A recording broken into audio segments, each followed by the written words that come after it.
حاب تجاوب حياك الله، خذ المايك. ما انت حاب تجاوب خليك على جنب. واضح يا ابو حسين؟ تفضل المايك الان، عطني الايه.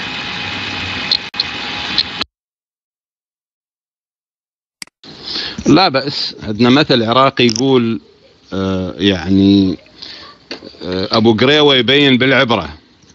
بالنهر لما تنزع ملابسك وتسبح تبين إذا كنت أنت تعرف تسبح أو لا، وتبين عيوبك. الآن أنا تقول عني جاهل. أبو حسين أنا شفت السستاني سبح وغرق. خذ المايك الآن وجاوب. أنا شفت السستاني سبح وغرق، يبدو لي إنه جاهل. تفضل المايك وجاوب على سؤالي.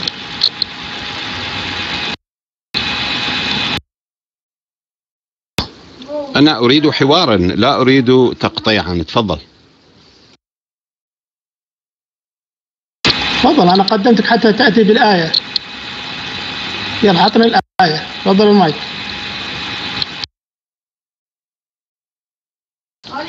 أنت لست أعلم مني بالقرآن حتى تريد أن تعرف الآية. بسم الله الرحمن الرحيم.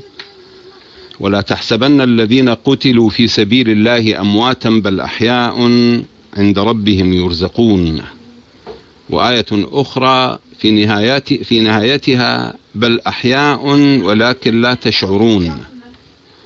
أنتم تعاملكم مع القرآن الكريم تعامل يعني يبدو من عنده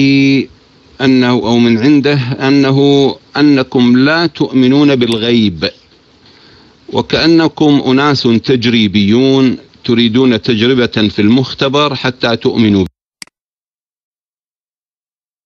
طيب السلام عليكم ورحمة الله وبركاته. شوف يا أبو حسين، يعني اللي ما يعرف القرآن الذي يقول إن رسول الله صلوات الله عليه في القبر ويستشهد بآية بأن شهداء عند الله سبحانه وتعالى، يعني ألطم يا أبو حسين، أشق هدومي، يخرب بيت اللي علمك القرآن يا أبو حسين. أنت قلت أن رسول الله في القبر واستشهدت بآية بأن الشهداء عند الله سبحانه وتعالى. أين أجد الآية تقول بأن رسول الله في القبر؟ تفضل مايك. نعم حي في القبر. أين أجد الآية التي تقول بأن رسول الله حي في القبر؟ تفضل مايك كما ادعيت يا أبو حسين. تفضل مايك.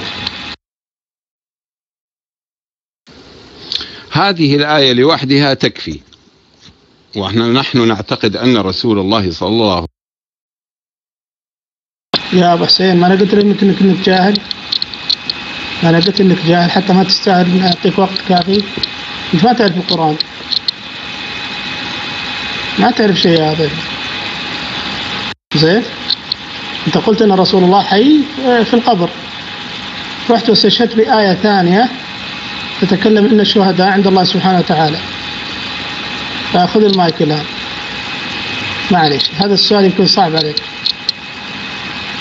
هذا السؤال يا أحبة صعب عليك، سأعطيه المايك. أغير له السؤال، أغيرك السؤال يا ضيفنا.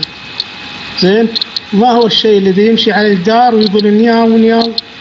تفضل يا أبو حسين. بسم الله الرحمن الرحيم. ولو أنهم إذ ظلموا أنفسهم جاءوك فاستغفروا الله واستغفر لهم الرسول لوجدوا الله توابا رحيما. هذه الآية تدل على حياته وبعد مماته، فهو حي. هذه الآية تدل على أنه حي، أما بعد مماته هذه من جيبتك، لكنك جاهل بالقرآن، فخلك من القرآن، أنت جاهل فيه. جاوب على سؤالي، ما هو الشيء الذي يمشي على الجدار ويقول نياو نياو؟ جاوبني. والله أنا متحدي، يعني إذا عندكم واحد عنده علم خليه يتقدم. تفضل يا رجال. أي تحدي أي بطيخ بالحلال. والله ما تعرف كوعك من بوعك يا أبو حسين، ما تعرف قرآن كريم ولا عندك أحاديث ولا عندك شيء. تتحدى على إيش؟ الله يهديك إياك. جاوب على سؤالي. طيب وين أخونا رشيد الله يحفظه؟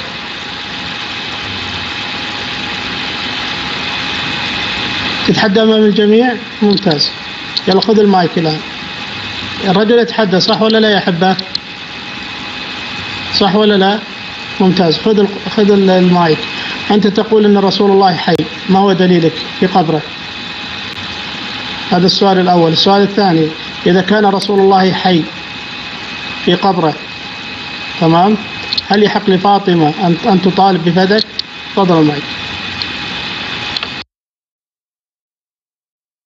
طيب، سؤال جميل. زين، أنا قلت أنا أتحداك وأتحدى الغرفة، وسأجيبك على كل أسئلتك. حددوا لنا وقتا ولنبدأ. تفضل. شوف يا أبو حسين، أنا قلت لك الجاهل. تحديد الوقت لمن كان عنده علم. من سبق وحاورناك وخلناك تهرب من الغرفة، بل أنت إنسان كذاب كذلك. واضح يا أبو حسين؟ أنت إنسان كذاب في الطرح، تمام. وسبق يعني فضحناك وبينا للإخوان الموجودين في الغرفة كذبك. تذكر يا أبو حسين؟ تذكر عندما قلت إن محمد بن عبد الوهاب رحمه الله قال بأن عصاي خير من محمد، وفي الأخير استشهدت بأديب عراقي. عارفينك يا أبو حسين. خذ المايك الآن. مسألة تحديد الوقت، نعم، يحدد الوقت من كان عنده علم. أنت بالنسبة لي ما عندك علم. حالك حال أي نور. شفت نور الزهراء إذا دخلت الغرفة؟ تعرف نور الزهراء؟ حالك حالها. واضح؟ خذ المايك الآن وجاوبني على سؤالي. تمام يا أبو حسين؟ ما هو دليلك على أن رسول الله صلوات الله عليه حي في قبره؟ ولماذا تطالب فاطمة بفدك إذا كان هو حي في قبره؟ تفضل معك. شوف، الإنسان عندما يتوفى أو يتوفاه الله تبارك وتعالى ينتقل من هذه الحياة إلى حياة أخرى. يعني هناك جسر كما يعبر عنه بين هذه الحياة والحياة الأخرى التي يعبر عنها أحيانا بحياة البرزخ. استخلاص روح الإنسان أو خروج روح الإنسان هو انتقال من هذه الدنيا إلى دنيا أخرى. روحه لا تموت، نعم، جسده يموت. لماذا؟ لأن الذي يحرك أعضاء الجسد ويكون مشرف عليها هي هذه الروح. فعندما يدفن هذا الإنسان في قبره، بس لا تنقطني باعتبار دخلنا في موضوع، تجد هذا الميت بما أن روحه تحوم حول جسده في لحظاته في يوم وفاته، تسمع قرع نعال أهله. هو ميت وقبر ودفن ولحد وغطي بالتراب، لكن رسول الله يقول إن الميت ليسمع قرع نعال أهله. من الذي يسمع؟ طبلة الأذن أم المطرقة الداخلية أو الداخلية في أذنه أم أن قلبه ينبض؟ كلا، الجسد قد انتهى، مات، توقفت وظائفه، لكن هناك روح تسمع. ولهذا الحديث عندما يقول أن الميت روحه أو أن الميت يسمع قرع نعال أهله، هذا دليل على أن الحياة للروح لا للجسد. شايف شلون؟ أما فيما يخص رسول الله صلى الله عليه وآله، فرسول الله في الآية المباركة التي قال عنها علماؤكم وعلماؤنا أنه ولو أنهم إذ ظلموا أنفسهم جاءوك فاستغفروا الله واستغفر لهم الرسول.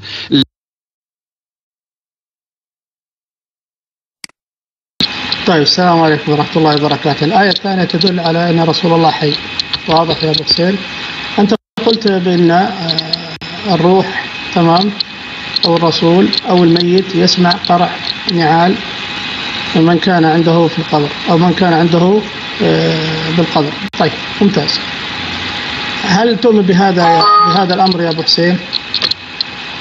أعطيتك الوقت الكافي. تبي كم؟ 10 دقائق. أعطيتك الوقت، أعطيتك أكثر من دقيقتين. هل تؤمن بأن الميت، اسمعني جاوب على سؤالي، هل تؤمن بأن الميت يسمع قرع النعال؟ هل تؤمن بأن الميت يسمع قرع النعال؟ جاوب لي نعم أو لا.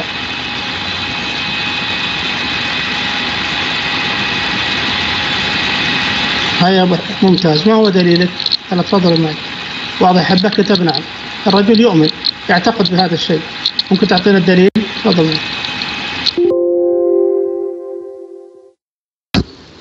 الدليل عندنا حديث مشهور وعندكم كذلك على أن الميت أو بشكل عام، الرسول يتكلم بشكل عام: الناس نيام إذا ماتوا انتبهوا. لهذا من مستحبات غسل الميت أن يعامل معاملة. حجي وين الدليل؟ هات الدليل. تفضل أعطنا الدليل. أنت قلت هذا ثابت عندنا وعندكم، نريده من عندكم بما أن هذا اعتقادك. هات الدليل. ممكن المصدر والجزء والصفحة. تفضل.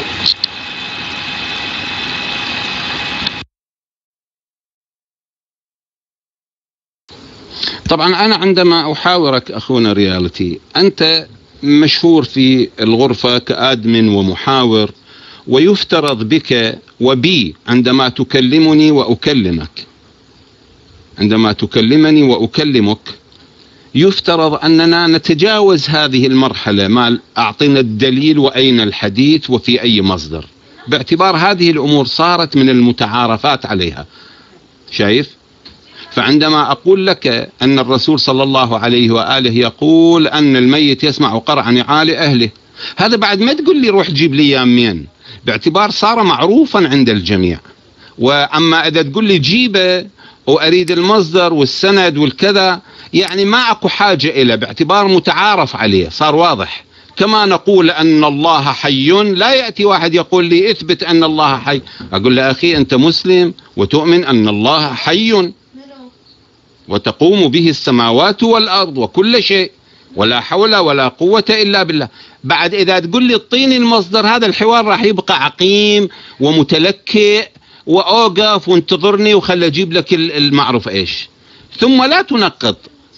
أنت أيضا استمع مني إلى، نعم، استمع مني إلى أسئلتي. لا تجعل الحوار مجرد سؤال أنت تسأل أبو حسين، أبو حسين، إذا لم تأتي بدليل ما لي حاجة في حوارك. واضح؟ لابد أن تثبت ما تؤمن به بدليل. تقول هذا الأمر من مسلمات، لا، أنا أقول أنت كذاب. هذا الحديث لا يوجد عندكم صحيح عن رسول الله. واضح يا أبو حسين؟ واضح؟ عندك الدليل هاته، ما عندك الدليل ما لي حاجة في حوارك. أنا ما لي حاجة في حوارك إلا بالأدلة. إذا عندك دليل هاته، اثبت لي عقائدك، اثبت لي بما تعتقد به، ما عندي مشكلة. لكن تقول لي والله يعني إذا تريد مني مصدر أروح أبحث هذا حوار الطرشان أو حوار عقيم. لا، الحوار العقيم إنك تتكلم على هواك وأنا أتكلم على هواي، وفي الأخير الأخوان والأخوات ما استفادوا شيء. هذا مو صحيح. تفضل يا ضيفنا أبو حسين، أعطني الدليل. أعطني دليل بأن رسول الله قال بأن الميت يسمع قراءة النعال. تفضل معي. اللي أرجو منك، وأنت تعرفني أنا طيلة الحوارات معكم ما أحاول لا يعني أعتدي على المحاور أو أن أسفهه، ولا أحاول أن أرد حتى على الإساءة. ما محتاج أرد على الإساءة، لكن اللي أرجو منك باعتبارك إنسان محترم، كلامك لطيف، عادة ما تتكلم بهدوء، ألا تنقط. قل لي يابا أنت عندك وقت محدد، هذه دقيقتان، قل ما عندك. الآن أنا أقول لك شيء. العلماء، ونحن لسنا من العلماء لكن بشكل عام كمثال، والأمثال تضرب ولا تقاس، العلماء عندما يجلسون مع بعض ويتكلمون، لا أعتقد أن أحدهم يأتي بمجموعة كتب إلى جانبه حتى يقول له تفضل انظر هذا هو وذاك هو. نحن نتكلم في مسلمات، وهذه صارت من نعم هناك أدلة تريدها، نعم صح من حقك. ثم الكلام إذا كان بيني وبينك أم للغرفة، هذا أيضا يجب أن نحدده. أنا أكلمك أنت، أما تقول لا والله أهل الغرفة أيضا يريدون يستمعون ويريدون دليل، ذاك بحث آخر. شايف شلون؟ لكن أنا ثق بالله لو تكلمت أنت وجئت بأي موضوع أو عقيدة والله لا أطالبك. ليش؟ لأنه هذه الأمور أصبحت ثوابت. طيب يا حبة، سمعت دليل؟ أعطيتها أشكال من دقيقة، دقيقة ونص. سمعت دليل يا أحبة؟ ما سمعنا شيء، ما سمعنا شيء. أول شيء يا أبو حسين، أنا أرى فيك بكل صراحة إنسان كذاب، مدلس، جاهل، واضح؟ فأنا فقط أريد أن ألزمك وأبين جهلك للناس بكل صراحة يا أبو حسين. أنت تدعي بشيء وعندما نلزمك تمام بدليل على ادعائك ما عندك شيء. أنت الآن قلت بشيء ونطالبك بدليل، أخذت تلف وتدور وتأتي بكلام يمين ويسار، ما منا فايدة، والله ما منا فايدة يا أبو حسين. تمام؟ حوارك نعم معي، لكن كذلك الأخوان والأخوات يحبون يستفيدون. إذا كان يوجد عند الإمامية الاثنى عشرية دليل بأن الميت يسمع قراءة النعال، هذا فائدة للأخوان والأخوات الموجودين في الغرفة. إذا كان عندك الدليل، ليش تبخل علينا بهذا الدليل؟ ليش ما تعطينا بهذا؟ ليش ما يعني نستفيد منك عندما تأتي لنا بهذا الدليل؟ أما مجرد سؤال تطرح أنت رأيك وأنا أطرح رأيي، وفي الأخير لا أنا استفدت ولا أنت استفدت ولا الأخوان ولا الأخوات استفادوا، ما يصير. أنا أخالفك في العقيدة وأنت تخالفني، فأنت تثبت عقائدك بالدليل وأنا أثبت عقائدي بالدليل. واضح يا ضيفنا أبو حسين؟ تفضل المايك، هذه المرة الثالثة والرابعة. تمام؟ وأنا ما أنقطك، ما استعجل في تنقيطك، لكن أشوف مداخلتك ما منها فائدة بصراحة يا أبو حسين. تتكلم كلام عامي، يعني كلام عادي. لا، عطنا دليل، عطنا دليل من كتب الإمامية الاثنى عشرية صحيح عن رسول الله إنه قال بأن الميت يسمع قراءة النعال. تفضل المايك. وإذا كان هذا الدليل غير موجود عندك، لماذا تستشهد به؟ لماذا تقول هذا الكلام إذا كان هذا الدليل غير موجود عندك؟ صح ولا لا يا حبة؟ إذا كان هذا الكلام ليس مبني على دليل، فلماذا يستشهد به؟ ما يصير. تفضل المايك يا أبو حسين.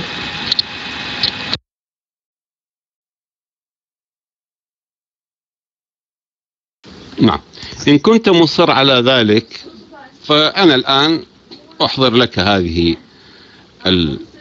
المواقع التي نحن نستفيد منها والكتب الموجودة على الإنترنت إن شاء الله. ولكن اعلم وليعلم الجميع أننا كمسلمين، وإن كنت تقول عني لست بمسلم، إننا كمسلمين نشترك في كثير من الأمور، لأن هذه عقائد ومفاهيم إسلامية نعتقد بها، والقرآن خير دليل على ذلك. القرآن يدلنا على ذلك. فإن شاء الله إذا كان الحوار تريده بهذه الطريقة سآتيك إن شاء الله بالروايات والأدلة، ولا تقل لي أريد من كتاب كذا وأريد من كتاب كذا. إذا كنت أستشهد عليك وألزمك من كتبك فتسقط موضوع أنه ائتيني من كتبك، يعني قصدي من كتب الشيعة، لأنه أنا عادة أبحث هذه العقائد وأرى أنها موجودة عندكم، لكنكم إما لا تقرؤونها أو لا تؤمنون بها، أو أنكم تريدون أن تلبسوا على غيركم. فعقائدنا بالمناسبة هي موجودة عندكم، ولكنكم أخذتم بالشيء المخالف لها، كما هي قضية مثلا لبس الخاتم، قلتم بما أنه سنة. يا ابن الحلال تلبس خاتم، تلبس سوارة، شيء راجع لك، مو موضوعنا. إن شاء الله تلبس قلادة، ما لنا علاقة فيك. اسمعني يا أبو حسين، الله يهديني إياك. أنت الآن تحاول أن تعطينا مقدمة بأن تأتي لنا بالحديث من كتب أهل السنة والجماعة. لا يا ضيفنا، كتب أهل السنة والجماعة ليست ملزمة لك، وأنت لا تبني لك عقيدة من كتب أهل السنة والجماعة. أنت عليك أن تثبت عقائدك تمام من كتبك، ويشترط أن تكون أدلة صحيحة. واضح؟ بارك الله فيك يا أبو حسين. أما إذا تأتي لي بدليل من كتبي، لا، كتبي ليست حجة عليك. ولا يشترط في الإمام الاثنى عشري أن يأخذ من كتب أهل السنة. المفروض إذا كان يأخذ من الفرق الأخرى المخالفة له يأخذ من يعني المفروض تستشهد مثلا بكتب الإسماعيلية والزيدية، لكن لا نراكم إلا أن فقط تستشهدون من كتب أهل السنة والجماعة. لماذا؟ لأنكم تعلمون علم اليقين بأن العقيدة الصحيحة والأحاديث الصحيحة موجودة عند أهل السنة والجماعة، ومع ذلك تقولون عننا واصل. فيا أبو حسين هات أصح رواية عندك، شوف أصح رواية، أنا أريد رواية واحدة حديث واحد فقط، حديث واحد فقط، أصح حديث عندك زين عن رسول الله صلوات الله عليه قال تمام الميت يسمع قراءة النعال من كتب الإمامية الاثنى عشرية. تحتاج كم يا أبو حسين؟ هاي أبو حسين تحتاج 10 دقائق. ها كم تحتاج؟ خلاص روح جيب الدليل، جيب الدليل يا أبو حسين، بعطيك المايك بس كم تحتاج؟ طيب تفضل معك اسمع منك. لا بأس، وأرجو كذلك هذه المرة الثانية أن لا تنقط، باعتبار أنا عندما نتكلم في موضوع عقائدي وهذه المواضيع يعني تحتاج إلى صبر.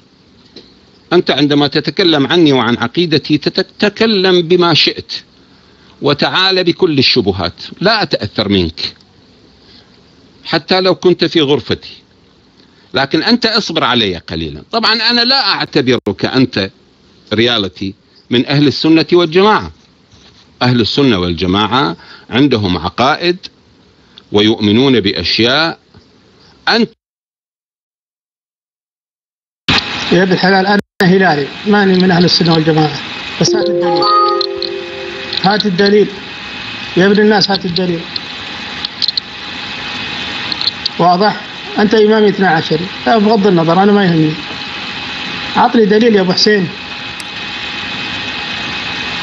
ولا شجع النصر حتى ترتاح. تمام؟ يلا ننتظرك. كم تحتاج؟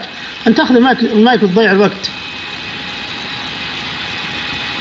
أنت تأخذ المايك وتضيع الوقت، بس تتكلم بكلام عادي ما منه أي فائدة، بدل هالوقت اللي تضيعه على المايك. تمام؟ روح جيب الدليل، روح جيب الدليل يا أبو حسين. عبد الرحمن اتحادي، ما طلعت وهابي يا عبد الرحمن، طلعت اتحادي. ها يا أبو حسين كم يحتاج لك من الوقت؟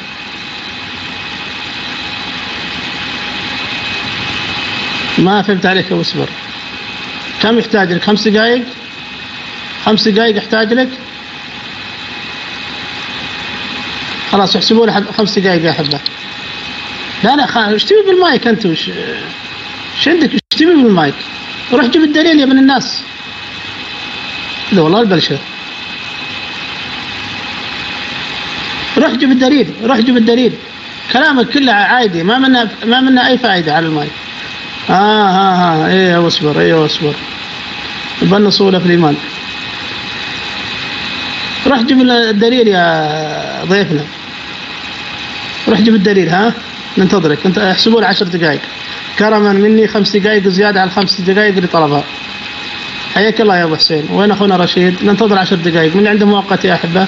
كم الساعة الآن؟ الساعة الآن 3. لا اله الا الله. الساعة 3 ننتظر إلى 3 و10 10 دقائق. بارك الله فيك أختنا اليدي. تفضل يا أبو حسين، روح شوف لنا دورنا هذا الحديث عندك صحيح متصل السند عن رسول الله قال بأن الميت يسمع قراءة النعال. واضح؟ ما لك علاقة، ما لك علاقة في صحيح البخاري. على طول بانت عورتك يا أبو حسين، الله يهدينا وياك. بسرعة بانت عورتك، احنا طالبنا من كتبك، ما لك علاقة في صحيح البخاري. ما يصير يا أبو حسين الله يهدينا. ما أنت تؤمن، أنا سألتك في البداية، أنا ألزمتك هل تؤمن بأن الميت يسمع قراءة النعال؟ قلت نعم. هذا اعتقادك، أثبت لنا هذا الاعتقاد من كتبك. ما لك علاقة في كتبي، ما لك علاقة في كتبي. واضح؟ يا أبو حسين خلاص أفلست؟ شفتوا يا حبة؟ ما عنده شيء، والله ما عنده شيء. لا يوجد عندهم حديث صحيح عن رسول الله قال إن الميت يسمع قراءة النعال. والرجال مزعجنا إن رسول الله حي وإن الميت يسمع قراءة النعال، ولما طالبناه بالدليل قال لك والله في صحيح البخاري. ايش الجهل هذا؟ لا ويطالب وقت. ما انا قايل انك جاهل يا ابو حسين. هاي ابو حسين، انا قايل انك جاهل ما تستاهل نعطيك وقت، نحدد لك وقت. ما عندك شيء، انا عارفك ما عندك شيء. يلا احسبوا له 10 دقائق يا احبه، احسبوا له 10 دقائق. ممتاز. 8 دقائق، ترى راحت عليك دقيقة ونص.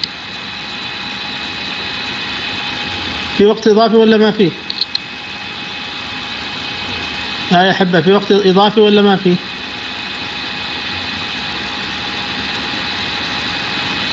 ما فيه؟ والله انك اكشر يا سكر مالح حبيبنا الغالي. ما في ابو حسين، ترى ما في وقت اضافي. حيا الله قطيفي، حياك الله يا قطيفي، حياكم الله يا احبه وبياكم، بارك الله فيكم. يقول لك الميت اين يسكن؟ في جيبك الاعلى يا شيعي،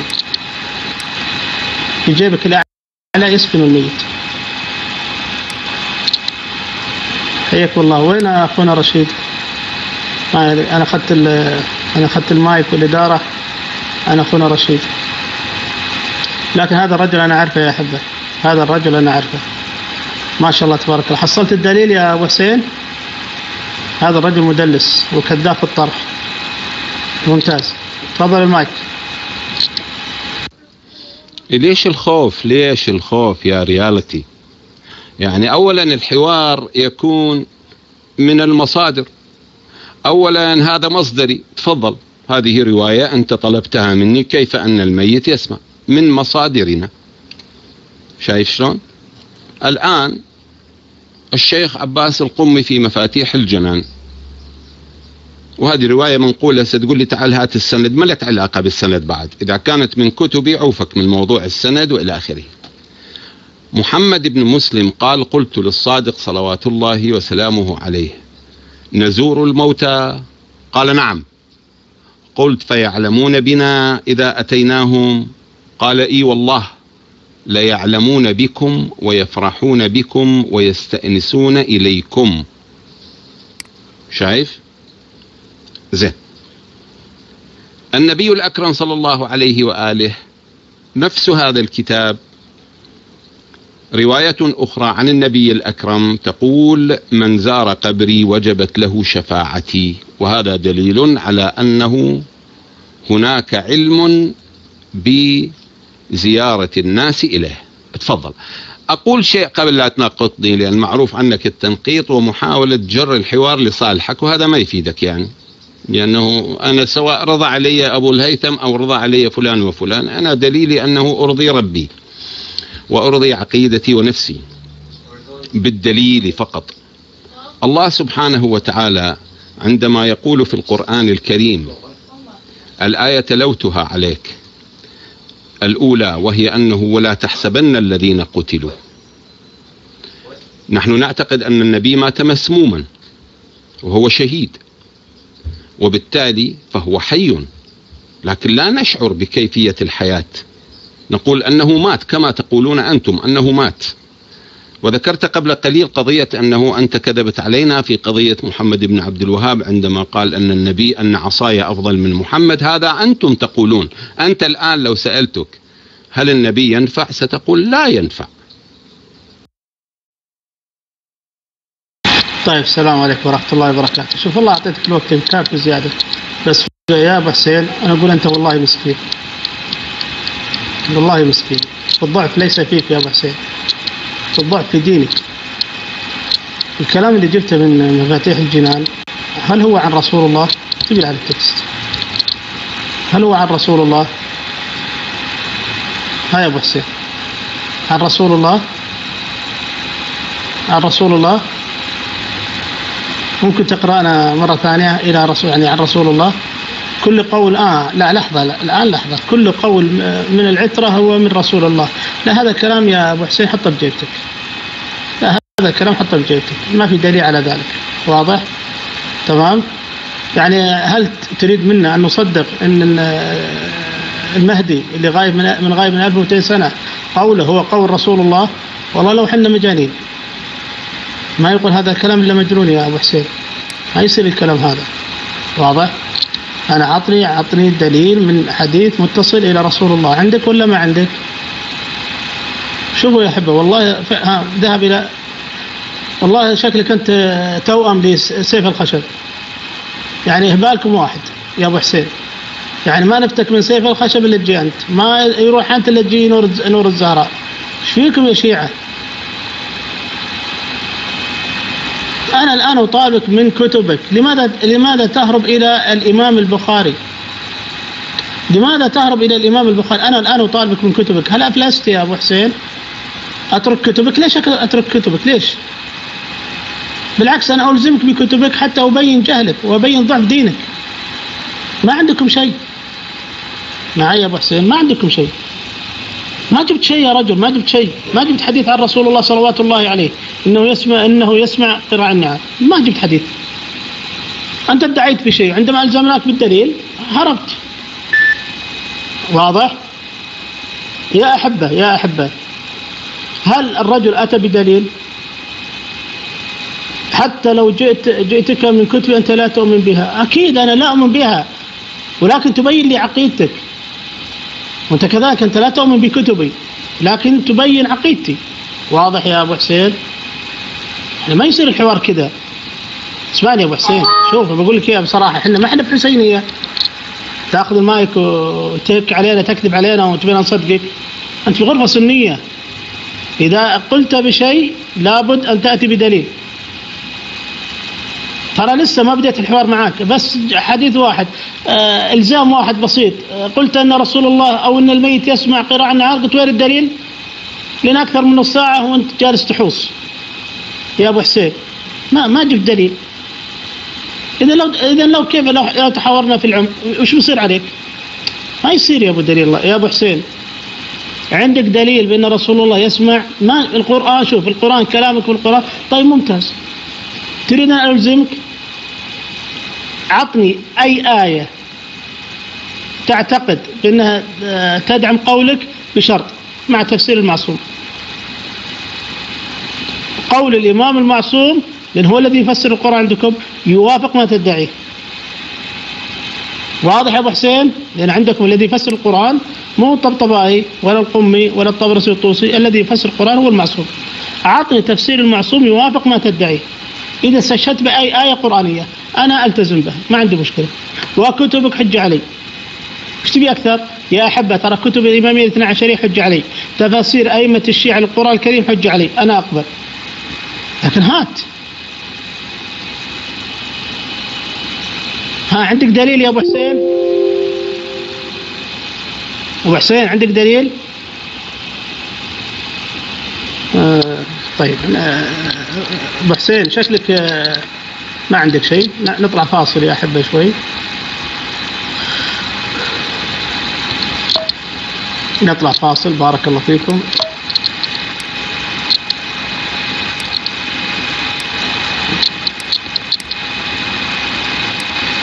والله يا أخي ما ودنا نحط لطمية آخر الليل.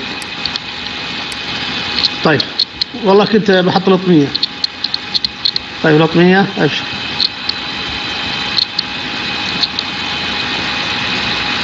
يلا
قال بأن رسول الله حي وقوله عن المطلق.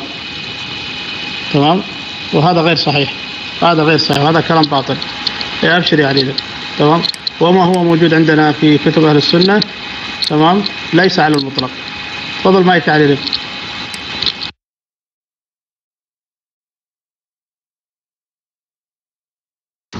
السلام الله وبركاته. عندي صوت، إذا في صوت 55 بارك الله فيكم. أنت بتعرفني يا ريلاكس إنه أنا ما عندي جدال ولا نقاش، عندي على طول بوضع الدليل أمامك يعني مباشرة يعني. الدليل هو بسم الله الرحمن الرحيم. روايات كتبنا للفائدة مفاتيح الجنان للشيخ عباس القمي عن محمد بن مسلم قال: قلت للصادق صلوات الله وسلامه عليه: نزور الموتى؟ قال: نعم. قلت: فيعلمون بنا إذا آتيناهم؟ قال: إي والله ليعلمون بكم ويفرحون بكم ويستأنسون إليكم. تفضل. هذه رواية صحيحة السند في كتبنا. تفضل عزيزي لكم مي. طيب حياك الله علي. قلت صحيحة السند، ممكن تذكر لي السند؟ تفضل معك.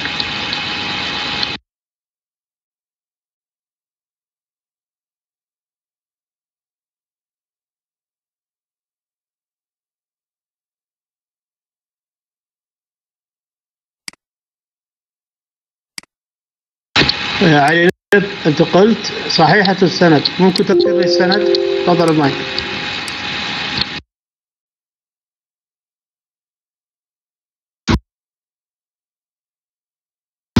يا عم السند هو علي. تفضل إلى المايك.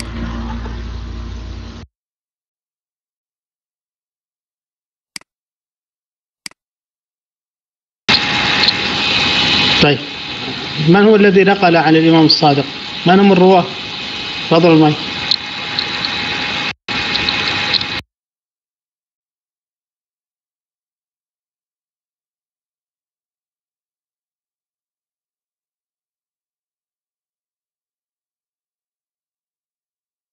السلام عليكم ورحمة الله وبركاته. ذكرت لك الحديث بارك الله فيك، وأنا يا ريلاكس قلت لك ما عندي أي نقاش وأي جدال عن محمد بن مسلم للشيخ عباس القمي.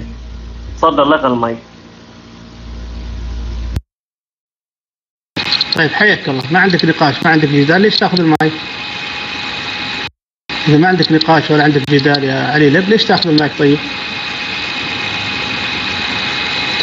إذا أعطيتني الدليل بناقشك في الدليل. إذا أعطيتني الدليل يا علي لب من المؤكد إني بناقشك في الدليل، صح ولا لا يا علي لب؟ ولا بس تعطينا الدليل بس وغصب علينا نؤمن بهذا الدليل؟ هذا كلام ما يصير. ما أتؤمن به كيف أناقشك؟ طيب إذا أنت تعتقد بهذا، طيب على أساس أخذت المايك وقلت هذا الدليل كذا وكذا وكذا. أصلا هذا الكلام ما له سند، فقط راوي واحد. وين السند؟ ما في سند يا علي، صح ولا لا؟ ما في سند. عطني سند. راوي واحد فقط هو سند الرواية. يعني هل أنت تقبل بالروايات الآحاد؟ يصير.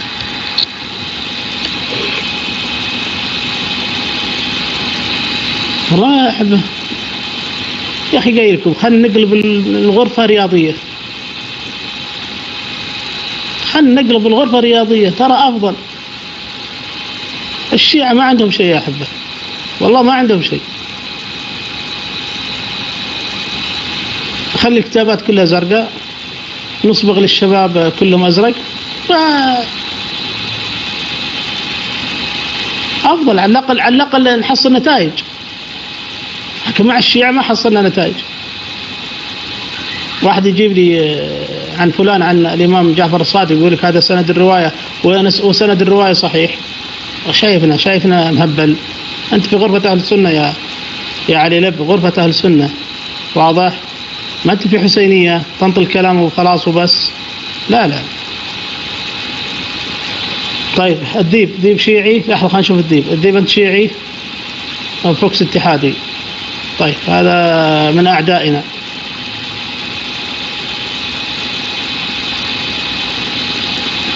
لا ما في تعصب، ما في تعصب.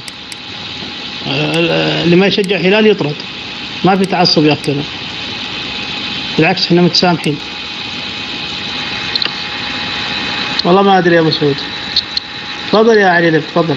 ابو حسين وينه يا اخي؟ مطلوب. وين ابو حسين؟ ابو حسين وينك؟ ابشر يا علي، ابشر. ابو حسين موجود؟ زين لا تروح يا ابو حسين. تفضل يا علي. طيب السلام عليكم ورحمة الله وبركاته. شوف ريلاكس صديقي العزيز، انت حبيب قلبي، انا بعطيك من صحيح مسلم صفحة 41. بتمنى منك تفتحها عندك بالكتاب قبل ان اقرأها، لانه ما يحتاج أنت تحتج علي أو تستشهد من كتبي، واضح؟ أنا فقط أريد منكم أن تثبتوا عقائدكم، بس اثبت لي عقيدتك. أنت تؤمن بهذا الشيء، اثبت لي إياه. تقول لي من صحيح مسلم، صحيح البخاري، مسند أحمد، لا، هذه كتب ليست حجة عليك. واضح يا علي لب؟ على الأقل اعرفوا الحوار، اعرفوا كيف تحاورون يا شيعة. يعني أنا الآن لما أدعي بشيء، يعني أنا صراحة ما أروح للكتاب الكافي أقول لك والله أنا أثبت عقيدتي من الكتاب الكافي. لماذا؟ لأن أهل السنة وأنا منهم نحتقر كتاب الكافي بكل صراحة يا علي، بكل صراحة يا أبو حسين أو واضح. نحن نحتقر كتب الشيعة، لذلك نحن لا نثبت عقائدنا من كتب الشيعة، هي ما تسوى عندنا شيء. صح ولا لا يا شيعة؟ طيب يا ديب، والله أنا أقول لك بصراحة يا أبو حسين، يعني أنا لا تريد أكذب عليك أبو حسين، تريد أكذب عليك؟ يعني شوف، هل سمعت يوم من الأيام عالم سني أثبت عقيدته من كتب الإمامية الاثنى عشرية؟ مستحيل، لأنهم يرون في كتب الإمامية الاثنى عشرية كتب باطلة، كتب مكذوبة، لذلك هم يحتقرون هذه الكتب.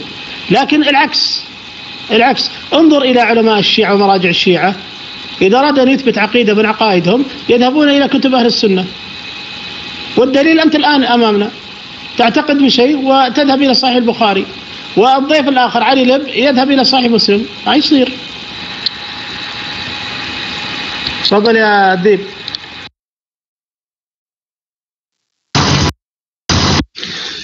السلام عليكم ورحمة الله. طبعا أنا جديد بالروم، البارحة جيت. أنا محمد الذيب من العراق، من إحدى محافظات العراق، ما أقدر أحدد مكاني وين. شوف أخوي العزيز، أنت قلت نغلق الروم ونحوله إلى روم رياضي. لا، مو صحيح هذا الكلام. إنه أنت ممكن إنه تهدي شيعي وتخليه يرجع إلى مذهب أهل السنة والجماعة، هذا شيء صعب جدا جدا جدا. حوار مع الشيعة عقيم. أنا مخالط الشيعة جيد جدا بالعراق وأعرف كيفية التعامل معهم، هاي أولا. لكن الفائدة المتحققة من هذا الحوار ومن هذا الروم هو أولا لدفع الشبهات عن مذهب أهل السنة والجماعة، دفع الشبهات، جيد. والثاني لتثبيت أهل السنة والجماعة على مذهبهم وعلى منهجهم، لأن الهجمة الإعلامية على منهج أهل السنة والجماعة ضخمة جدا. شوف قنوات نايل سات، سني يا حبيبي أنا سني، على القمر نايل سات، هجمة إعلامية ضخمة جدا على منهج أهل السنة والجماعة، تتصدرها قنوات MBC وقناة العربية وغيرها من هذه القنوات الرذيلة. زين، فالحوار بمثل هاي الرومات هو ضروري جدا لدفع الشبهات عن منهج أهل السنة والجماعة ولتثبيت شباب أهل السنة والجماعة. كثير من الشباب يشاهدون قنوات تلفزيون، راح شاف قناة MBC وشاف له شبهة من شبه داود الشريان واقتنع بها. فالحوار جميل جدا. وبالعكس هذا الروم مفيد، قلت لك لتثبيت أهل السنة، شباب أهل السنة والجماعة على منهجهم ولدفع الشبهات. وأتمنى لكم الموفقية إن شاء الله، واللي تعاونوا واللي تكاتفوا لقتال أهل السنة والجماعة هم الصوفية والشيعة والنصارى واليهود والعلمانيين والملحدين، كلهم يقاتلون أهل السنة والجماعة. الكل تشوفه ملحد ويتكلم لك قال مسلم وقال البخاري. يا حبيبي مو أنت ملحد شيوعي جابك على الدين، شو عليك بصحيح مسلم وشو عليك بالبخاري؟ يشوفه ليبرالي. أخذ المايك حبيبي، أخذ المايك. طيب، السلام عليكم ورحمة الله وبركاته. حياك الله يا حبيبنا الغالي، حياك الله. هذا جديد بالبالتوك، حياك الله. مسألة احنا نغير الغرفة، هذا مزح الله يحفظك ويبارك فيك. هذه غرفة عقائدية، تمام، وكثير من الإخوان متواجدين في البالتوك من 10 سنوات الله يحفظك. يعني أنا مو أمس ولا قبل أمس، لهم 10 سنوات في البالتوك. مسألة هل هناك شيعة إمامية 12 يهتدون؟ نعم، من اتبع الحق يهتدي. هي غشاوة على العين، هذه غشاوة كذب المعممين. إذا راحت هذه الغشاوة تبين له الحق، تمام، واتبع الحق وهو منهج أهل السنة والجماعة. واضح يا أخونا الدين؟ واضح. مسألة أن في حملة شرسة على أهل السنة، نعم هذا صحيح لا شك فيه. نعم في هناك قنوات هابطة، نعم هذا لا شك فيه، سواء كانت من أي بلد كانت بدون تحديد، تمام. هل هناك قنوات شيعية ما يقارب 50-60 قناة شيعية تربي الشبهات وتسيء إلى صحابة رسول الله؟ نعم هذا حق. حياك الله يا أخونا الدين، حياك الله بياك، تمام. لكن مسألة نغير غرفة لا أمزح معها، أنا أمزح مع الأخوان الله يحفظك ويبارك فيك. الغرفة عقائدية لحوار والرد على الشيعة وتبيان شبهات الإمامية الاثنى عشرية، والغرفة إن شاء الله قائمة وستستمر إن شاء الله بوجودكم ووجود الأخوان والأخوات. يلا طيب، وين أبو حسين؟ أبو حسين اللي قال فرصة قال تحاورني الدين. أنا وش فيني يا أبو حسين؟ ما أنا مدلعك على المايك. يا أبو حسين وينه؟ أبو حسين يلا تفضل المايك. أنت وعمود الكهرباء يا أبو صالح. لحظة يا أبو حسين خلنا نفتك من هالشاي. تفضل يا أبو صالح.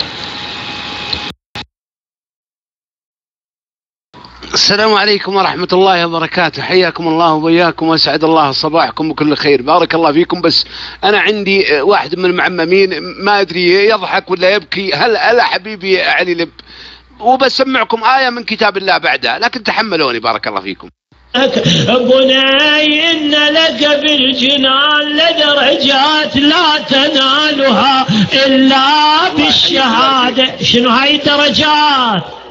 شنو هاي الدرجات اللي لا ينالها إلا بالشهادة؟ يا شيعي تدري شنو هذه الدرجات؟ هذه الدرجات هي الشفاعة. معليش ما تحمل. ليلة الجمعة ما كان مناسب لولا ليلة الجمعة أذكر هاي القضية، لكن أريد تأدي حق أشوف محبتك للحسين، شوف حب الحسين إلك شقد إلى أي درجة، أنت ما عندك حب للحسين بهاي الكلمة أظهرها. أذكر لك ليلة الجمعة ينقل عن شمر، مصدر موجود عندي ذليل كتاب اللي ذاكر عن شمر ينقل، يقول لما قد حززت رأس الحسين رأيت شفتيه تتململان. شو يقول؟ يريد ماي، يقول عطش. شو يقول الحسين؟ يقول أدنيت أذني من فمه، أسمع شو يقول، أريد أشوف شو يقول الحسين. رأس بعيد من الجسم يتكلم، نعم شجرة بقدرة الله تتكلم إني أنا الله. الله عز وجل خلق فيها الكلام. رأس الحسين حجته. كان يقول رأس الحسين؟ كان يقول إلهي شيعتي، إلهي شيعتي لا تصلون ولا تصومون ولعنوا الصحابة وأزواج النبي أمهات المؤمنين وتدخلون الجنة من غير حساب ولا عقاب. قول إلهي شيعتي. نسمع قول الله سبحانه وتعالى ماذا يقول بالقرآن الكريم. يا أيها الذين آمنوا استعينوا بالصبر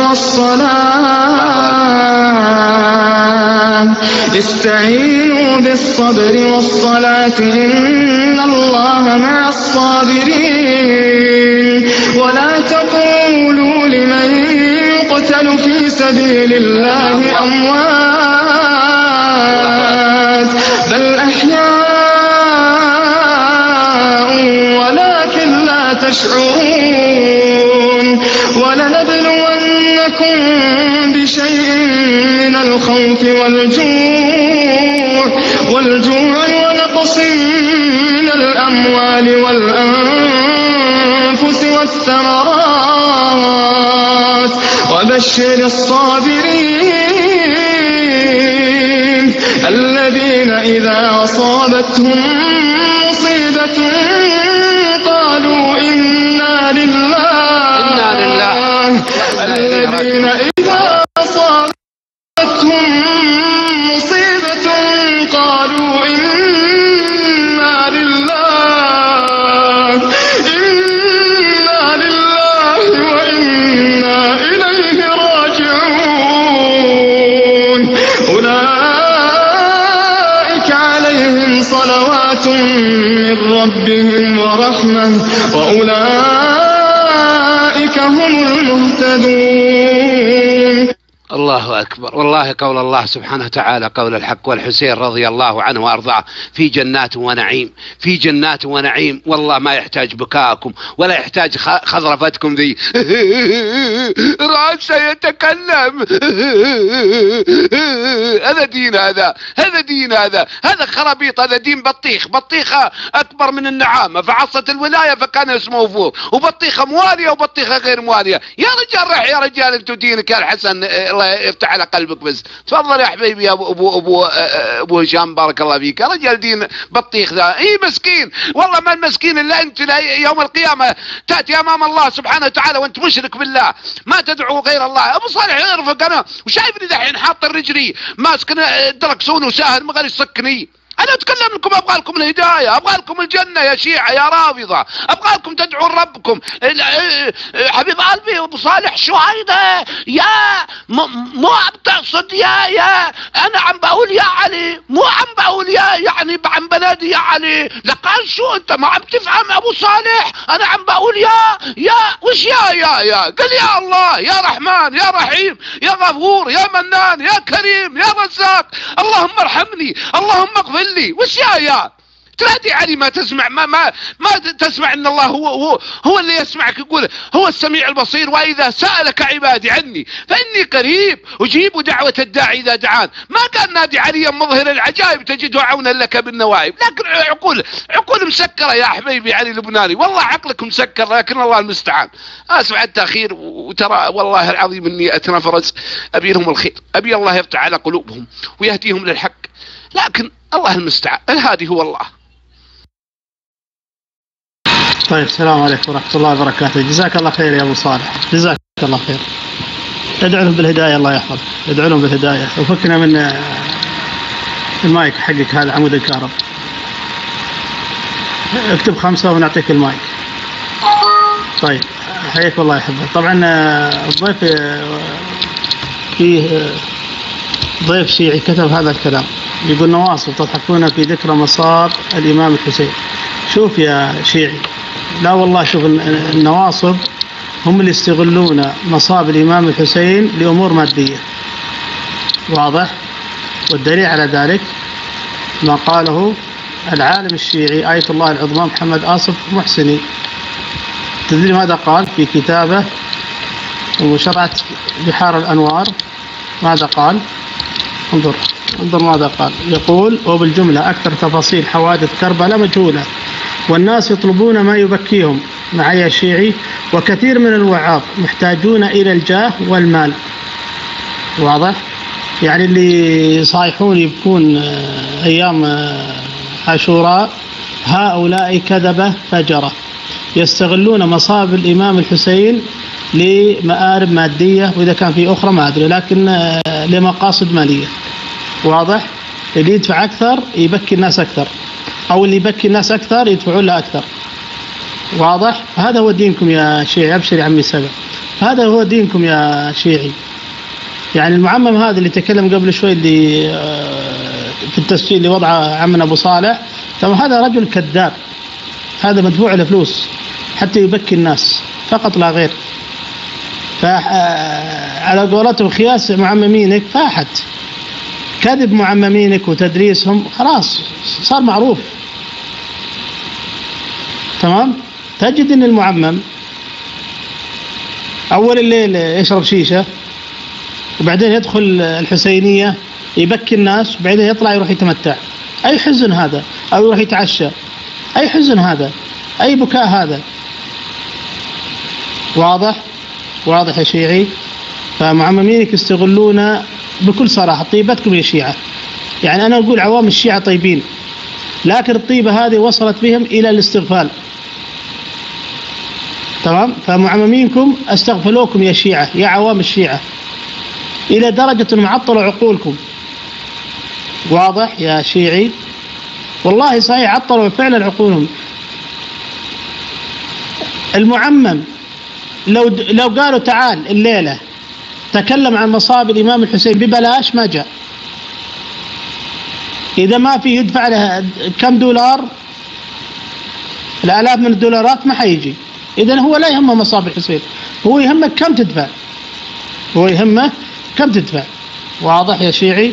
تفضل يا أخوي سبع. وإن شاء الله أبو حسين ما خرج. معلم أنا أقول لك يا معلم، شوف يا معلم، أنا سامع حوارك البارح. تمام؟ فخليك مستريح، بارك الله فيك. تفضل يا سبع.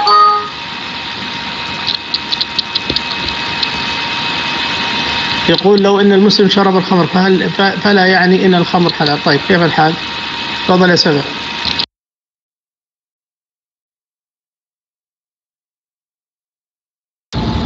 طيب الله المستعان. جزاك الله خير يا عمي ابو هشام. السلام عليكم ورحمه الله وبركاته.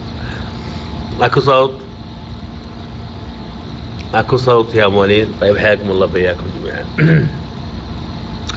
اولا اللي قبل شوي صاحب المقطع يقول شجرة تكلمت وقالت انا الله. اعوذ بالله، سمعتوه ولا انا علشان فيني نوم او انا احلم؟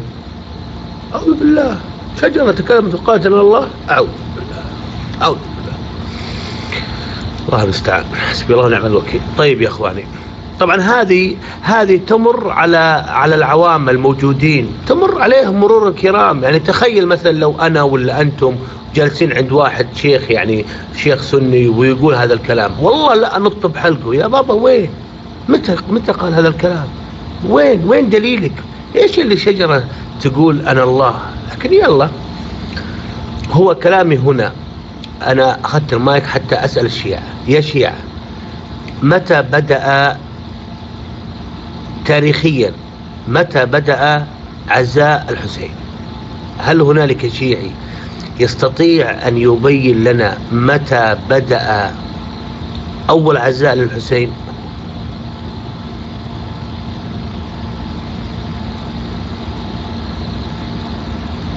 ها؟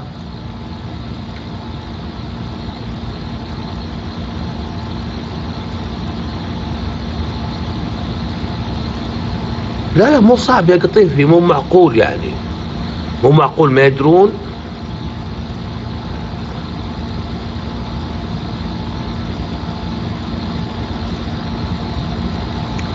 ها، هل في شيعي يستطيع أن يجاوبنا متى بدأ عزاء الحسين؟ ما تعرفون؟ أظن الشيعة ما يعرفون. عموما خذوا هذه معلومة لكم يا شيعة. بدأ تاريخيا في سنة 350، في سنة 350، سنة وخمسين في وقت الدولة إيش؟ في وقت الدولة البويهية. في وقت الدولة البويهية. هنا السؤال يعني قبل 350 هذه وش كانوا يسوون؟ ها؟ ايش كانوا؟ الحين انا اكلم الشيعة ابغاهم يفهمون يعرفون دينهم هذا مبدل. دينكم هذا يا شيعة مبدل، ليس هو دين الاسلام، ليس هو دين الاسلام. ما ادري والله عمي فرفور اذا كانوا يصومون. والله يا قطيف يقسم برب الكعبة ان هذا ليس هو دين الاسلام، دينه مبدل. مثل ما اليهود بدلوا دين النصارى عن طريق بولس اليهودي، تبدل دين الشيعة عن طريق عبد الله بن سبأ اليهودي. ونحن نبين لهم إن كان في أحد يريد الحق فنسأل الله له الهداية. جزاك الله خير يا عمي أبو هشام على هذه الفرصة. طيب السلام عليكم ورحمة الله وبركاته. بارك الله فيك يا سبع، حياك الله يا سبع. طبعا يا أحبة الدليل على كلامي بأن عوام الشيعة طيبين ويستغلهم المعممين والمراجع، هذا رابط يا أحبة. يعني جعلوا منهم مثل الكلاب، عندهم مسيرة الكلاب يا أحبة، يمشي مربوط سلسلة في رقبته إلى حد باب الضريح أو باب الحسينية وهو ينبح. واضح؟ هذا هو حال الإمامية. هل سمعتوا يوم من الأيام مرجع رابطين سلسلة في رقبته وساحبينه وهو ينبح عند الضريح ولا عند باب الحسينية؟ ولا سمعتوا واحد من عيال المراجع؟ لا، يفعلها من؟ يفعلها عوام الشيعة المساكين. اللي يفعلها عوام الشيعة المساكين من هؤلاء المعممين الذين يكذبون عليهم عندما يقولوا له افعلوا ذا ولكم الأجر في ذلك. طيب أبو حسين، أنت كتبت دعوة ما أدري إيش على التكست. أبو حسين، من يبكي على الحسين هل له أجر؟ ها يا أبو حسين، يعني سنتبين الآن. من يبكي على الحسين؟ ممتاز. من يبكي على الحسين. طيب هل هذا البكاء من العبادات؟ نعم له أجر عظيم. نعم أجر عظيم، عبادات. إذن هو من العبادات، صح؟ من العبادات عندكم البكاء على الحسين وله أجر عظيم، صحيح؟ هاي أبو حسين، الله يهديك أبو سعود، كتب دليلك ما صار يكتب الرجال. هاي أبو حسين، ليس من عباد إنما هو من التأسف به. طيب ممتاز، ممكن تعطينا دليل على إن البكاء على الحسين له أجر عظيم؟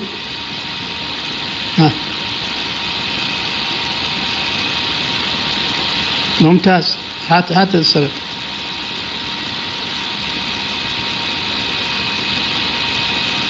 نعم ممتاز، هات الدليل.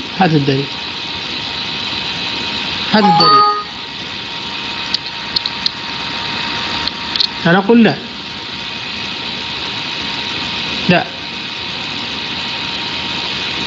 ولا على علي ولا على عمر ولا على أبو بكر، لا. الدليل في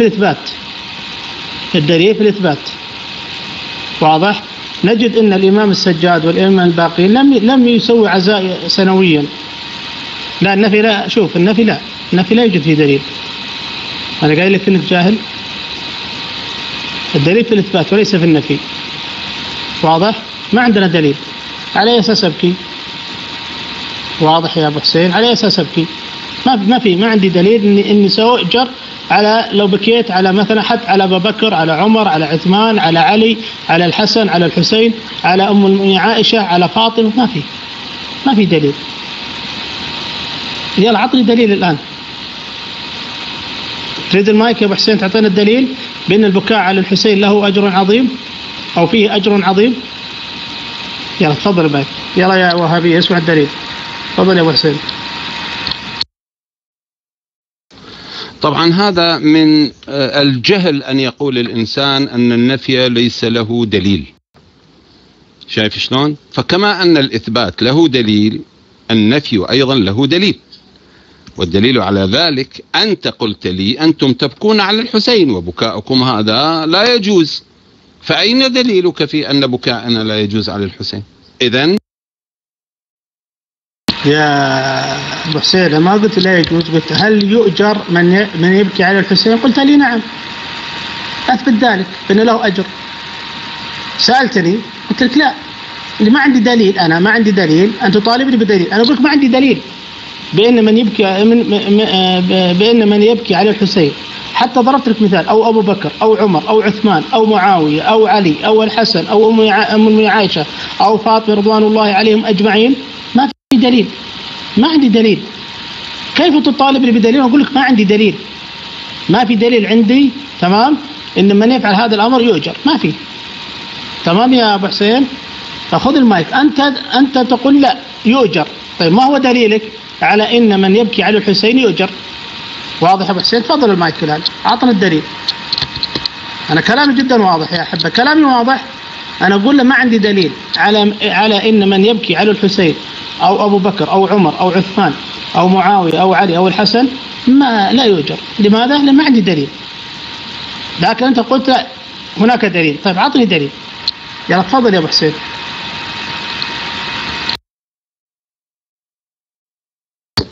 طيب إذا لا دليل عندك في نفي هذا الأمر، وأنا أعطيك الدليل من القرآن الكريم حتى يكون هذا الأمر ثابت لكل من يسمع، ولا يقول أن السند صحيح أو غير صحيح. نحن نعرف أن التأسي برسول الله والبكاء على رسول الله وعلى أهل بيته، على ذريته، على من ظلم منهم، هو من مصادق المودة التي قال الله تبارك وتعالى في القرآن الكريم: قل لا أسألكم عليه أجرا إلا المودة في القربى. وهل هناك مصداق أفضل من أن نقتدي برسول الله أبو حسين ترى والله ما ألوم الإخوان أو الأخوات اللي يضحكوا عليك، والله ما أقدر أقول ما يدهم لا تضحكوا، والله ما ألومهم يا أبو حسين. يا رجل إيش الجهل هذا؟ هذه الآية هل تدل على من يبكي على الحسين يؤجر؟ هذه الآية ما لها علاقة نهائيا لا من قريب ولا من بعيد لموضوعنا. الله يهديك يا أبو حسين، الله يهديك. طبعا ما ودي أدخل في تفاصيل هذه الآية، هل هي مكية ومدنية وكذا، ما ودي أدخل، لكن ما لها علاقة في موضوعنا. الله يهدينا وياك.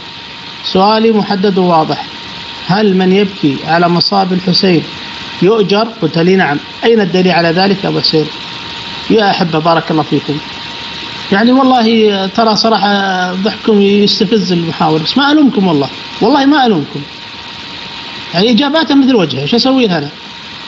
خذ المايك يا أبو حسين، عطنا دليل على إن من يبكي على مصاب الحسين له أجر. تفضل المايك يا ابن الناس.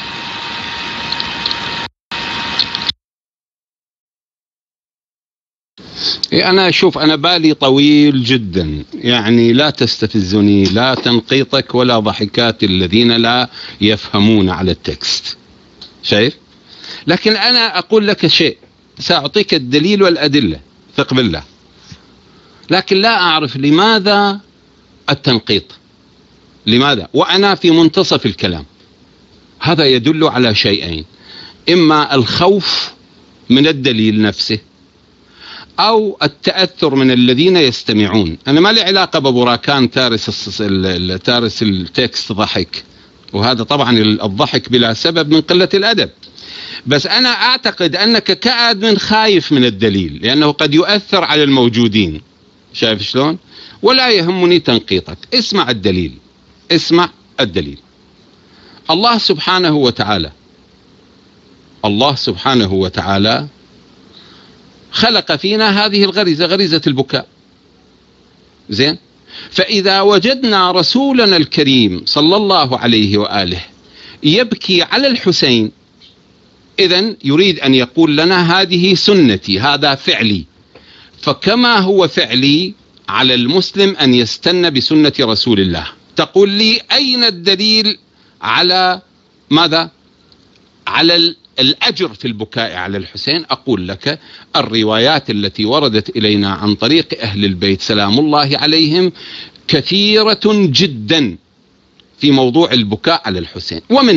ومنها أنت الآن لو تقرأ مقتل الخوارزمي اللي هو للإمام الحسين عليه السلام، أو ليش عندنا الإمام الباقر عليه السلام في مصباح المتهجد صفحة 536 ماذا يقول؟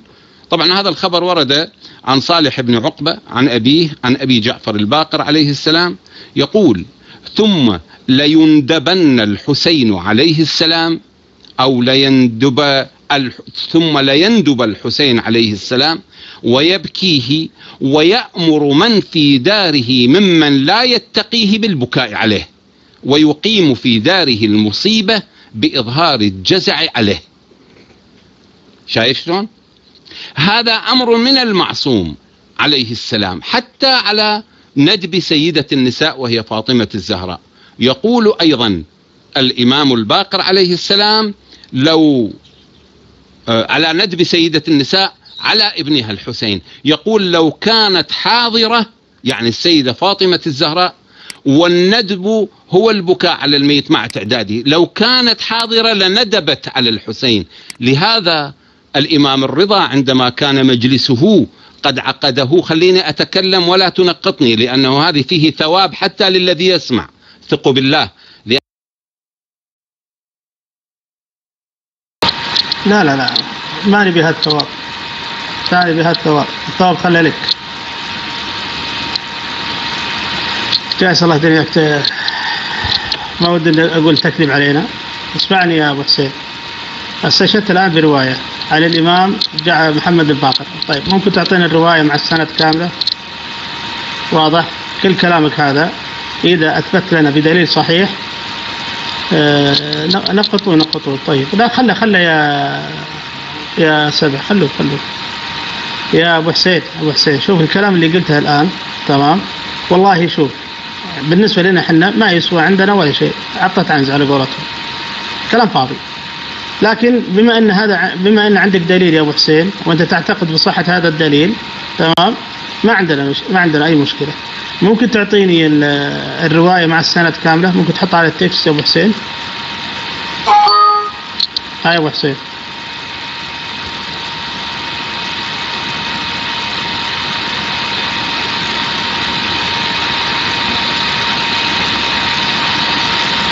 عطني الرواية، عطني المصدر، اكتب لي المصدر. ايش فيك انت يحبك للمايك؟ عطني المصدر على التكست. انك تاخذ المايك وتتكلم كلام فاضي. اكتب على التكست، اكتب لي المصدر. طيب انا اعطيه المايك. طيب يا معلم ولا يهمك، انا اخليك مثل العروسة الهندية، جبهة نقطة على جبهتك. شوف وش محلاك الحين يا معلم. يلا يا ابو حسين. ابو حسين عطني المصدر. ابشر يا زرعوني، ابشر عني.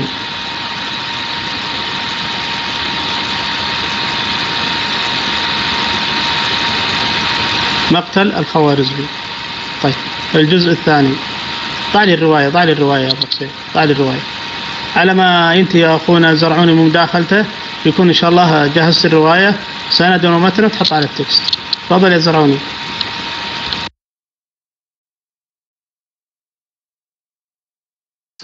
طيب السلام عليكم ورحمة الله وبركاته، حيا الله الأخوة جميعا. أبو حسين عندي لك سؤال بسيط يعني وللشيعة المتواجدين المستمعين، هل مقتل الحسين قضاء الله وقدره؟ يا أبو حسين، هل مقتل الحسين من قضاء الله وقدره؟ جميع الشيعة اللي يسمعون، هل مقتل الحسين قضاء الله وقدره؟ نعم أبو حسين. طيب ممتاز. سؤالي لك الآن، اللطم والتطبير والزحف والبكاء والنياح، هل هذا رضا بمقتل الحسين أم اعتراض على قضاء الله وقدره؟ يا أبو حسين.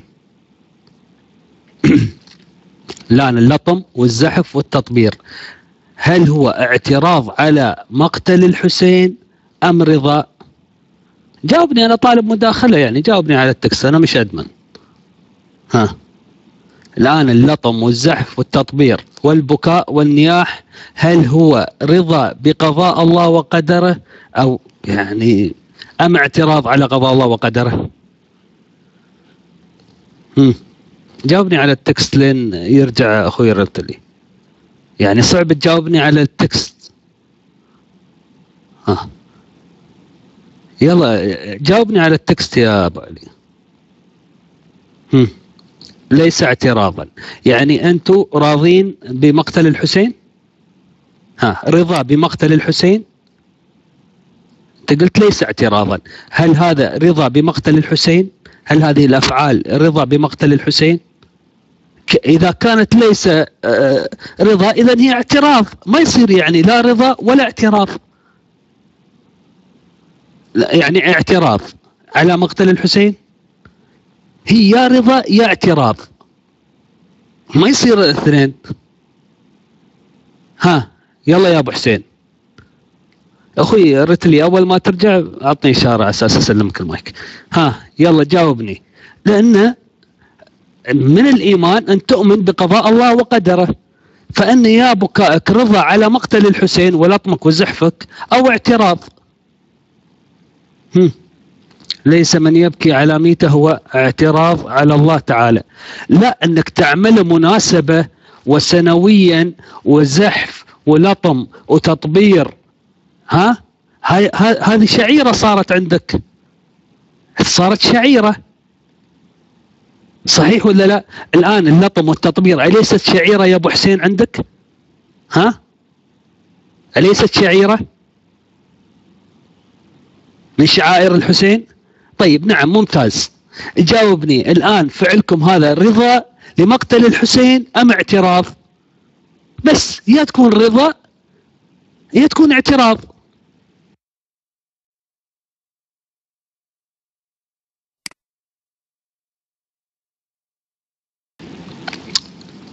طيب سلم طبر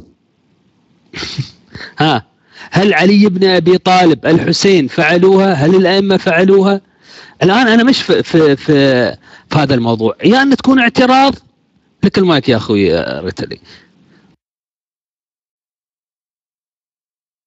طيب حياك الله يا أخوي الزرعوني، الله يحفظك ويبارك فيك، حياك الله. معلش لا لحظة يا علي، لك لحظة بس، خلني نشوف أبو حسين أعطيك مداخلتك إن شاء الله. الإجابة على المايك ممتاز، بس ممكن تقول لي الخوارزمي هو عالم شيعي إمامي 12 بس؟ واضح أبو حسين، خذ المايك.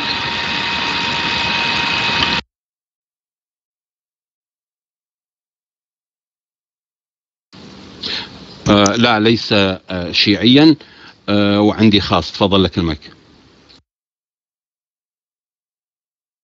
طيب ليس إمامي 12. طيب وش عقيدته؟ تفضل المايك.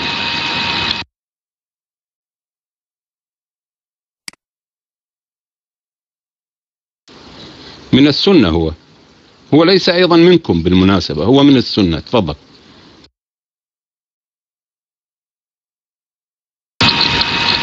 طيب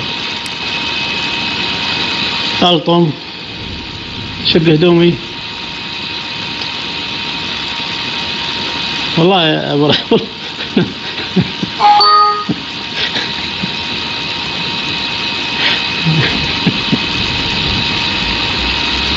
الله المستعان.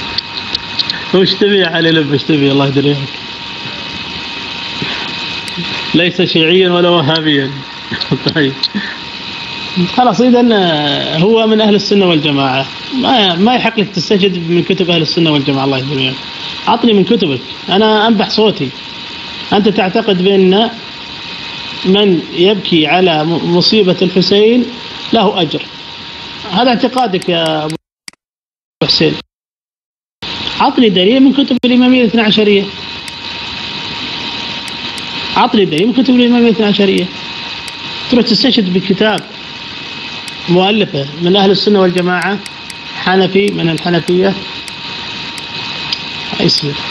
يلا علي لب، أنا قايل لك يا أبو حسين إنك جاهل، لما طلبت تحديد وقت قلت أنت ما تستاهل أنه يحدد لك وقت، إنك جاهل فعلا.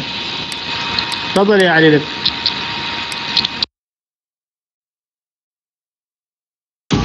السلام عليكم ورحمة الله وبركاته. طيب، بسم الله الرحمن الرحيم. أعطيك مباشرة هذا الحديث الذي روته أم سلمة رضي الله عنها في المستدرك. نعم، أن رسول الله صلى الله عليه وآله وسلم انزل في المستدرك، انزل في المستدرك الله يهديك. هذا من كتب أهل السنة والجماعة. أعطني من كتبك ابن الناس. ايش فيكم يا شيعة؟ أعطوني من كتبكم يا شيعة، ما لك علاقة في المستدرك. ما يصير يا علي لب الله يهديك. ها يا أبو حسين، يلا تفضل أعطني دليل من كتبك.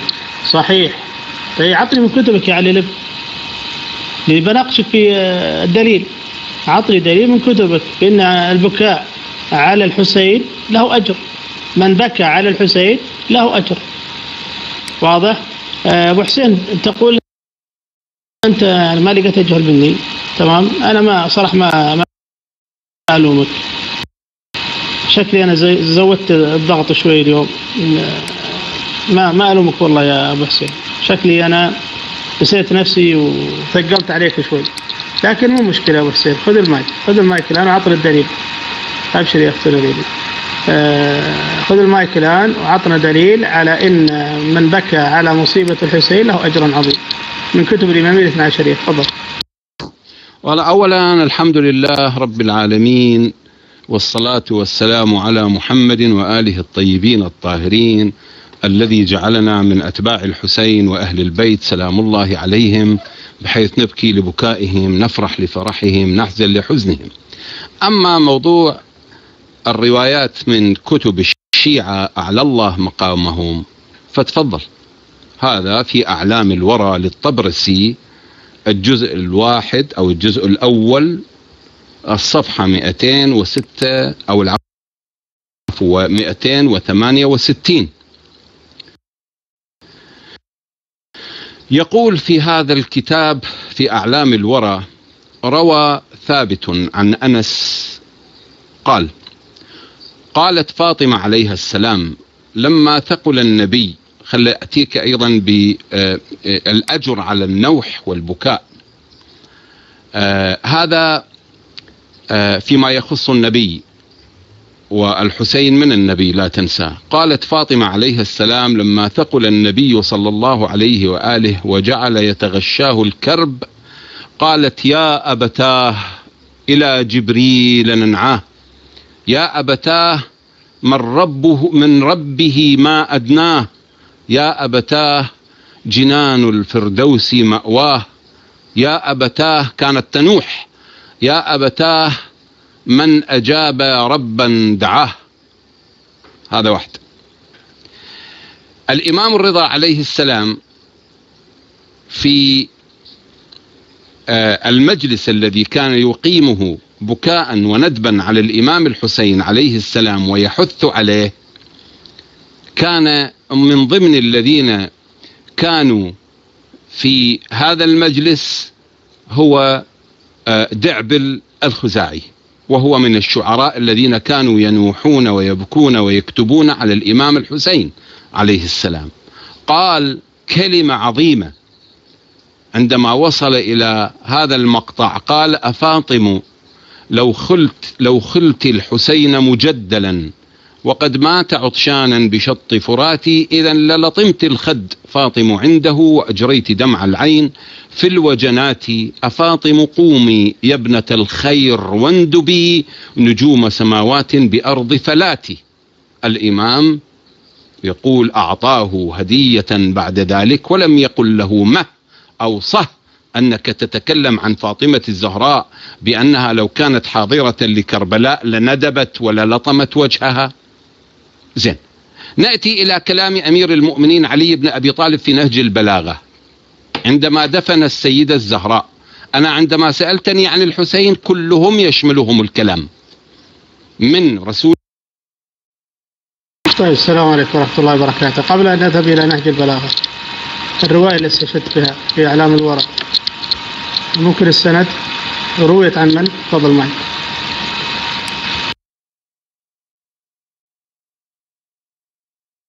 يبدو الكلام مخيف يا ريالتي.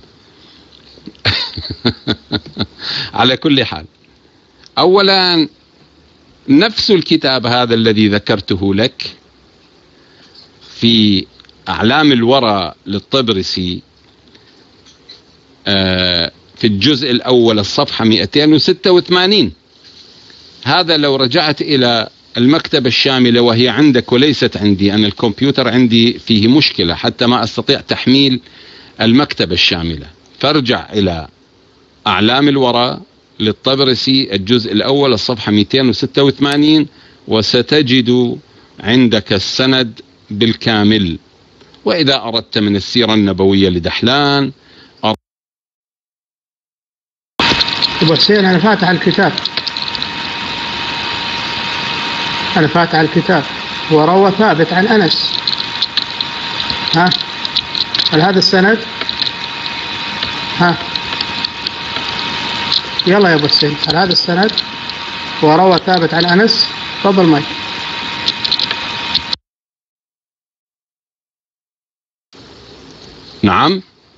نعم.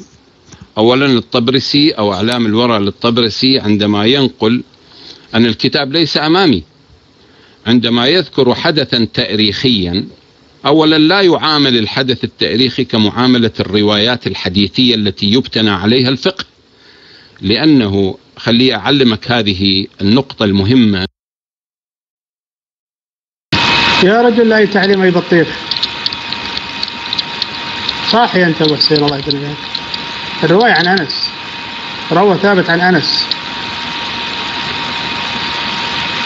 من جدك يا أبو حسين تتكلم يا أخي. أنت ضربت الدين الإمامي الاثنى عشري والمفهوم الحديثي عند الإمامية الاثنى عشرية، ما عندك شيء يا رجل. يشترط في الحديث الصحيح، أنا اللي أعلمك الآن يا أبو حسين في أصول الحديث عندكم، يشترط في الحديث الصحيح أن يكون مروي عن إمام عدل. هل ثابت أو أنس إمامية؟ هل هم عدول عندكم؟ ما يصير يا أبو حسين الله يهديك. يعني إلى متى وحنا نعلمكم؟ والله تعبنا يا أبو حسين، إلى متى وحنا نعلمكم؟ شوف مسألة، أنا معطيك الوقت الكافي تقرأ الرواية، في الأخير اكتشفت أن الرواية روى ثابت عن أنس. يعني حتى طرحك ليس علمي. الكتاب أمامي الآن، حتى أنا استغربت. وتقول اقرأ السند كاملا. أي سند يا ابن الناس؟ أي سند؟ روى صيغة تمريض، صح ولا لا يا حبة؟ روى صيغة تمريض. ثابت ليس إمامي، أنس ليس إمامي. ألطم يا أبو حسين، أشق هدومي، تلومني يوم ما أعطيك وقت كافي. يا رجل أنت جاهل، جاهل يا أبو حسين الله يهديك. على الأقل التزم بما قاله علمائك في تعريف الحديث الصحيح، التزم. والثاني الأهبل هذا الشيء يقول لك ضربات حيدرية. هي ضربات حيدرية هي بطيخ. والله مصيبة يا أحبة، والله مصيبة. يعني جالسين والله نضيع وقتنا معك يا أبو حسين. لو حاورنا نور الزهراء كان على الأقل استفدنا منها شيء. يصير يا أحبة، سووا دعوة نور الزهراء.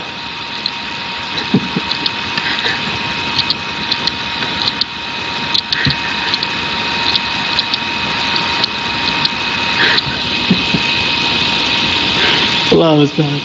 يلا خذنا. مش عندك يا ابو حسين؟ ايش عندك؟ اعطيك المايك على ايش؟ بالله ايش عندك؟ ما عندك شيء والله، ما عندك شيء. يعني من يوم اخذت المايك من بدايه حواري معك الى الان ما استطعت ان تثبت شيء، ما استطعت. جبت لي روايه او كلام الامام المعصوم في مفاتيح الجنان بدون سند. جبت لي روايه عن الخوارزمي وهو من كتب اهل السنه. اردت ان تذهب الى صحيح البخاري، في الاخير جبت لي روايه من الطبرسي. تمام. لا سندها جدا ضعيف. يا رجل ماذا تقول يا بالحلال؟ أنا قدمتك كم مرة والله يا أخي، والله يعني بصراحة لو أنا كنت أنا مكانك يا أبو حسين بصراحة وسمعت الرد السني علي، والله يا أخي بس على دمي فعلا. يعني ما خلى لي شيء هالسني، يعني فضحني على قولتهم، بين جهلي. هيصير يا أبو حسين. تفضل معك، هذا من انصاف اهل السنه والجماعه، نعطيك الوقت الكافي، لكن نتمنى تتكلم بعلم، نتمنى ويتمنون الاخوان والاخوات ان تتكلم بعلم. انا جالس ارد عليك الان ومن كتبك، يعني انا صرت اعلم منك في كتبك. الله المستعان. يلا تفضل معك يا ابو حسين، نعطيه فرصه يا حبيبي. وين ابو ضربات حيدريه؟ وين ابو ضربات حيدريه؟ ما اشوفه، ما له صوت مسكين. اول ما يسمع، حياك الله يا شيعي، اول ما يسمع ابو حسين يقول ضربات حيدريه، لما رد عليه يسكت. يعني الرجال مصدق ان ابو حسين عنده علم. تفضل يا ابو حسين، الله يهدي وياك، تفضل. طبعا الكلام اذا كان فيه قمع وتنقيط، اولا الفكره تضيع، الكلام لا يكمل، هاي واحده. الشيء الثاني، حتى الله سبحانه وتعالى حاور إبليس وأعطاه مجالا. الرسول حاور النصارى، حاور المشركين. زين أنت إذا ما تسمع مني وتنقطني، شنو الهدف يعني؟ حتى تقول هاي الكلمتين ثلاثة أنه عيب عليك وأنت ضعيف وأنت كذا. طبعا هذه ما كنت تتصورها منك. شايف شلون؟ أريد أن أقول نقطة يستفاد منها الجميع، وبالذات أبو راكان. الروايات التاريخية لا تعامل كمعاملة الروايات اللي يؤخذ بها الفقه أو تؤخذ بها العقائد. شلون؟ يعني مثلا لما تسمع أحمد بن حنبل يقول إذا جاءكم الحديث، وهذا منكم وليس منا، إذا جاءكم الحديث في الحلال والحرام. حجي عندك دليل على من بكى على مصاب الحسين له أجر؟ أنا ما طلبتك تفرق لي بين الروايات التاريخية وبين الروايات الحديثية، ما طلبت منك ذلك. والله ما غير كلام فاضي يا أخوي عزر، والله كلام فاضي، ومعود لي على أبو ركان. ما يصير يا أبو حسين، الله يهديك. أنا محاورك مو أبو ركان. لا شكله الضحكات الطويلة دي شوي سوت له شوي يعني ضغط. يا أبو حسين أنا محاورك، ما زلت طالبك بالدليل يا أبو حسين. من يبكي على مصاب الحسين أنت قلت له أجر، أثبت لنا ذلك. واضح؟ والله شوف يا أبو حسين، لو عندك دليل ما يحتاج كل هالوقت. قلت والله كذا وكذا وكذا كذا، والدليل هذا صحيح عندنا وهذا السند، وكلهم ثقات وكلهم إمامية عشرية. ما يحتاج هالكلام كله، القصة الطويلة دي ما يحتاج، بس ما عندك دليل. لذلك أنت تلف وتدور، ما عندك شيء. جبت لي دليل بينا، لكن هذا الدليل يعني سنده جدا ضعيف. وأنا استغرب لما تستشهد بمثل هذه الروايات، لكن هذه بضاعتك يا أبو حسين، فأنا أرد بضاعتك الفاسدة. واضح؟ فخذ المايك الآن، عطنا دليل صحيح من كتبك على إن من يبكي على مصاب الحسين له أجر. تفضل معك.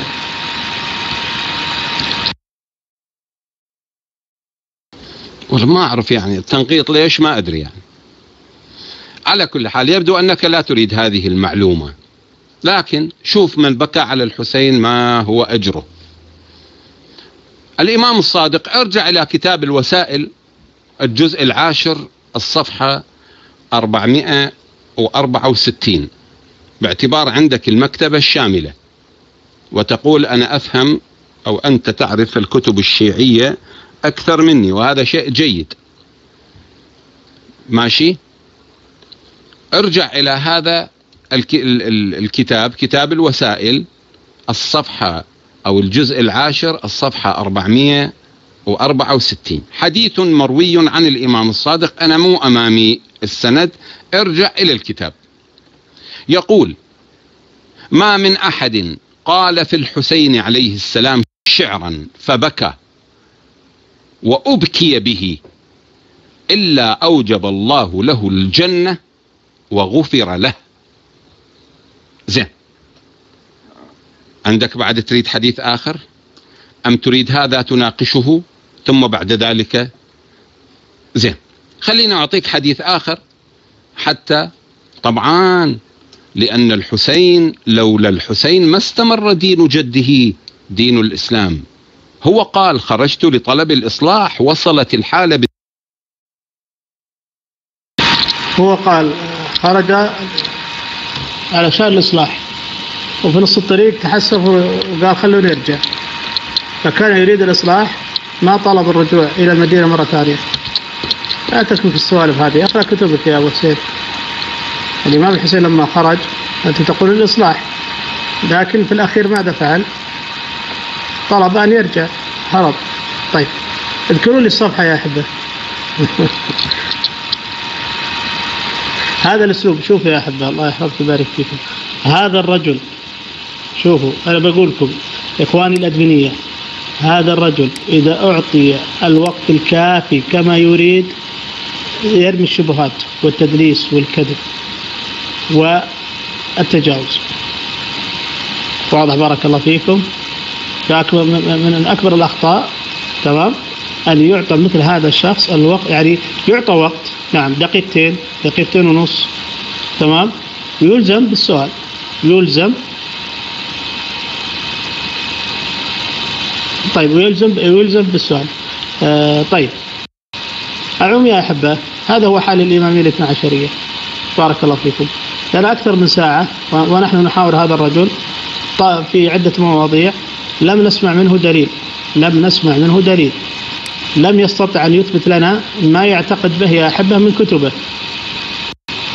كل ما أتى برواية بينا علة هذه الرواية، أن الرواية ضعيفة لا تصح حسب المفهوم الشيعي الإمامي الاثنى عشري، وهذه الروايات لا شك إنها حجة على الإمامية الاثنى عشرية. طيب ماذا نفعل يا أحبة إذا الدين الإمامي الاثنى عشري متهالك؟ يعني أنا أجزم بأن العيب ليس في أبو حسين، العيب في دينه يا أحبة، لأن فعلا دين ضعيف، ما عندهم شيء يا أحبة، فعلا ما عندهم شيء. زين، بارك الله فيكم على هذه النقطة. انتهينا يا أبو ركان. طيب نرجع